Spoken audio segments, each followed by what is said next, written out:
The following are two in a series of workshops presented by National Educational Consultant Dr. Jawanza Kunjufu, especially for and to teachers and parents concerned with the well-being of black children and their education process. In the first program, titled Developing Positive Self-Images and Discipline in Black Children, Dr. Kunjufu presents realistic guidelines and positive developmental concepts for helping black children cope and achieve. That will be followed by Dr. Kunjufu's well-known workshop called Countering the Conspiracy to Destroy Black Boys, which is an in-depth look at the when, why, and what is preventing large numbers of black boys from developing into strong, responsible black men. But first, join Dr. Jawanza Kunjufu for his presentation of Developing Positive Self-Images and Discipline in Black Children.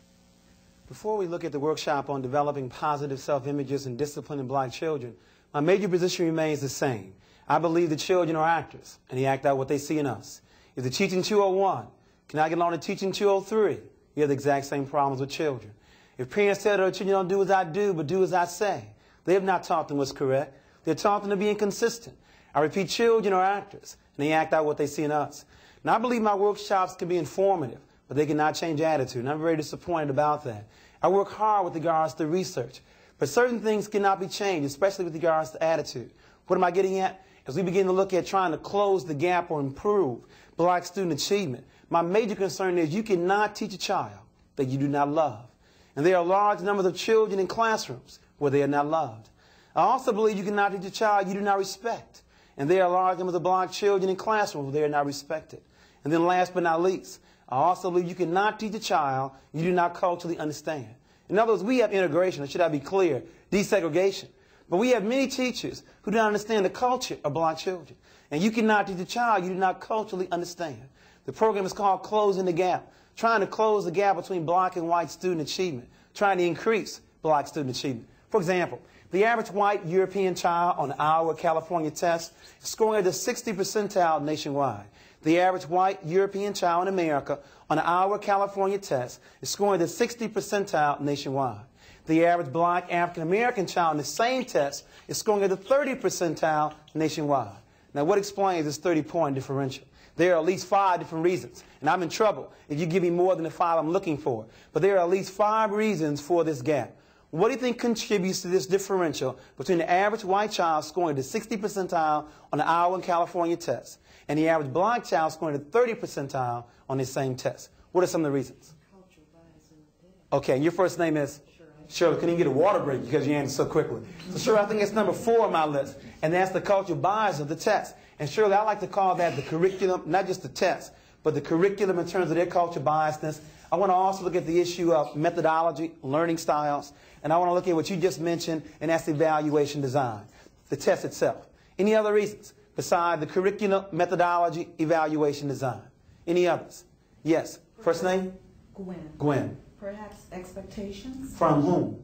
From the teacher. Okay. Very honest group, Gwen. Gwen, that's number 5 on my list. It's not that I place in this category because of its significance or importance. I simply want to save the best for last.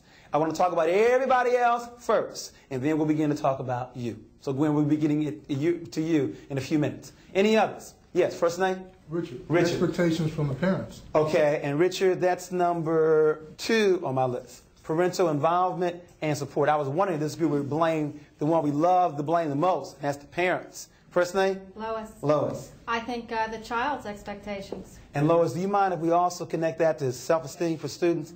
Okay, so in this case, we're looking at student self-esteem.